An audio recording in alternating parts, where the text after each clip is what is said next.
Dead drop గంజాయి కేసులోని నిందితుల remand రిపోర్టులో కీలక విషయాలు వెలుగులోకి వచ్చాయి. ఈ కేసులో మొత్తం 5గురిని నిందితులుగా పోలీసులు చేర్చారు. 3 బొల్లా సోదరులతో పాటు జగిత్యాలలో ఉన్న మహితా హాస్పిటల్ అడ్మిన్ రాజును A1 గా చేర్చారు. గంజాయి డెడ్ డ్రాప్ చేసేందుకు రాజును బొల్లా సోదరులు మీడియేటర్ గా వాడుకున్నారు. ఒడిశా నుంచి హైదరాబాద్ కు గంజాయి సరఫరా చేసినట్లు గుర్తించారు. ఇక సుమారు 29 సంబంధాలు ఉన్నట్లు దర్యాప్తులో వెల్లడైంది. ఫోన్ పే, యూపీఐ చెల్లింపుల ద్వారా గంజాయి విక్రయాలు జరిగినట్లు దర్యాప్తులో వెలుగు చూసింది. ఇక అంతేకాదు పోలీసులకు చిక్కకుండా ఉండేందుకు వాహనాలు మార్చుతూ గంజాయిని సరఫరా చేసేవారు. ఒకవేళ పోలీసులు రైడ్ కు వస్తే వారిని బెదిరించేందుకు ఎయిర్ గన్ ను బొల్లా సోదరుల ఇంట్లో పెట్టుకున్నారు. కుక్కకు సైతం పోలీసులపైకి వదిలేందుకు ఇంటి ముందు కుక్కను బొల్లా బ్రదర్స్ పెట్టుకున్నారు. గంజాయి ముఠా వెనుక ఇంకా ఎంతమంది ఉన్నారనే కోణంలో పోలీసులు దర్యాప్తు చేపడుతున్నారు.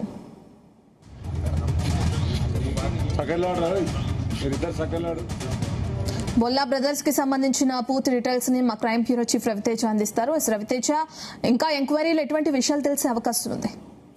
పోలీసులు మీడియా సమావేశం తర్వాత ఈ బొల్లా బ్రదర్స్ ఎక్కడెక్కడ ఈ డ్రగ్స్ ని సరఫరా చేశారు, గంజాయి ఎక్కడి నుంచి తీసుకొచ్చారు, ఎంతమంది విద్యార్థులకు సరఫరా చేశారు అనే దానిపై కూడా దృష్టి పెట్టి ఆ వివరాలన్నీ కూడా సేకరించారు. మొదట మీడియా సమావేశంలో బొల్లా బ్రదర్స్ 205 మంది కస్టమర్స్ కి వాళ్ళ చేతుల ద్వారా ఈ గాంజాని సరఫరా చేసినట్టుగా కూడా ఈగల్ టీం గుర్తించి వారి నేర చరిత్రకు సంబంధించినటువంటి వివరాలను కూడా వెల్లడించడం జరిగింది. పోలీసులు బొల్లా బ్రదర్స్ ఇంటికి వెళ్లి సోదాలు నిర్వహిస్తున్నటువంటి సమయంలో వారికి పైన కుక్కలు వదలడము, ఎయిర్ గన్ తో వాళ్ళపై దాడి చేసే ప్రయత్నం చేయడము, ఒక ఎస్ఐ పై కత్తితో దాడి చేసే ప్రయత్నం చేయడము, ఈ పోలీసులు వచ్చారనే ఒక భయంతో బొల్లా బ్రదర్స్ లోని ఒక సోదరుడు పైనుంచి దూకి తీవ్రంగా గాయపడ్డటువంటి విషయాలు కూడా మీడియా ముందు వెల్లడించడం జరిగింది. తాజాగా రిమాండ్ రిపోర్ట్ లో కీలక విషయాలు కూడా వెలుగులోకి వచ్చాయి. ఈ కేసులో మొత్తం 5గురిని నిందితులుగా పోలీసులు చేరుస్తూ ఎఫ్ఐఆర్ నమోదు చేయడం జరిగింది.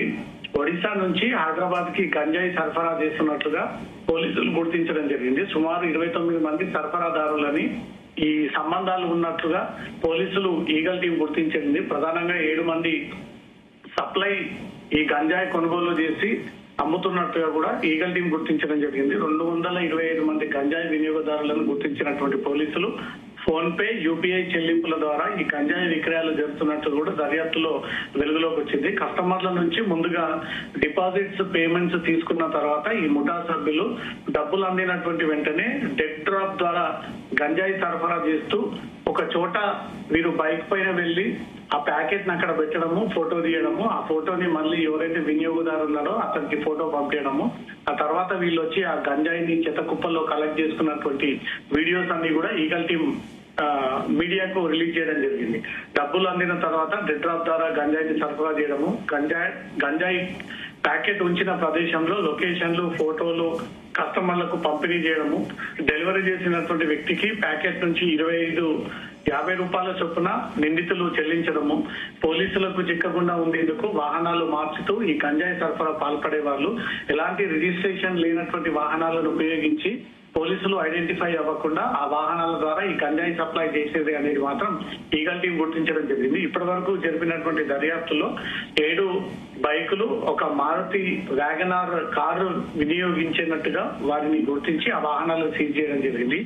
ఇంట్లో ఎయిర్ గన్ తో పాటు బుల్లెట్లు కూడా స్వాధీనం పరుచుకున్నారు. పోలీసులపై దాడికి పెంపుడు కుక్క అయినటువంటి గ్రేడెన్ ని పోలీసులపైకి ఉసిగొల్పి పోలీసుల మీదకి వదలడంతో ఆ గ్రేడెన్ కుక్కలు ఎందుకోసం పెంచుకున్నారనే దానిపై కూడా పోలీసులు ఎంక్వైరీ చేస్తా ఉన్నారు. పోలీసు అధికారులపై పదునైనటువంటి కత్తితో దాడి చేయడము, మరో నిందితుడు పొరుగింటి సెల్ ఫోన్ లాక్కొని భవనాలపైకి దూకి అక్కడి నుంచి పరారయ్యేటువంటి ప్రయత్నం చేయడము, పోలీసులు బెదిరిస్తున్నారంటూ వీడియో తీసి తను డైరీలో నమోదు చేసుకోవడము, భవనంపై నుంచి దూకి నిందితుడు 2 కాళ్ళు విరిగిపోవడము, విరిగిపోయిన తర్వాత అతను ఆసుపత్రిలో జాయిన్ అయ్యాడంటూ కూడా ఈ విషయాలన్నీ రిమాండ్ రిపోర్ట్ లో పొందుపరచడం జరిగింది. మొత్తం చాలా మంది సినీ సెలబ్రిటీలు, రాజకీయ నాయకుల పుత్రరత్నాలు అందరూ కూడా ఈ బొల్లా బ్రదర్స్ కి చాలా రోజుల నుంచి టచ్ లో ఉండి ఈ గంజాయి సేకరిస్తా ఉన్నారు. పోలీసుల ప్రోత్సాహంతో ఈ గంజాయి సప్లై అనేది సాగుతా ఉంది. ఈగల్ టీం బొల్లా బ్రదర్స్ ఇంటి పైన సోదాలు నిర్వహించేటప్పుడు అక్కడ ఒక ఎస్ఐ, ఒక కానిస్టేబుల్ వారితో కలిసి ఒక పార్టీ నిర్వహించుకుంటా ఉన్నారనేది కూడా పోలీసులు గుర్తించడం జరిగింది. ఆ ఎస్ఐని, కానిస్టేబుల్ ని సైతం పోలీసులు త్వరలో ఎంక్వైరీ చేయబోతా ఉన్నారు. రిమాండ్ రిపోర్ట్ లో అనేక లింకులు వెలుగులోకి వచ్చాయి. 227 మందికి గంజాయి సప్లై చేసినట్టుగా బొల్లా బ్రదర్స్ కి సంబంధించిన యూపీఐ పేమెంట్స్, బ్యాంక్ అకౌంట్స్ అన్నిటిని కూడా రీట్రైవ్ చేయడం జరిగింది. ఇప్పటి వరకు బొల్లా బ్రదర్స్ నుంచి ఎవరెవరు గంజాయి తీసుకున్నారు, ఎంత మోతాదులో తీసుకున్నారు, 1 గ్రామ్ చొప్పున వీళ్ళు గంజాయి ఎంతకు విక్రయాలు చెప్తా ఉన్నారు, ఒడిశా నుంచే కాకుండా ఇంకా ఏ రాష్ట్రాల నుంచి వీళ్ళు గంజాయి తెప్పిస్తా ఉన్నారనే దానిపై కూడా ఈ బొల్లా బ్రదర్స్ ని కస్టడీలోకి తీసుకొని పోలీసులు ఈ విషయాలన్నీ కూడా విచారించేటువంటి అవకాశం ఉంది. రత్న, థ్యాంక్ యూ రవితేజ్.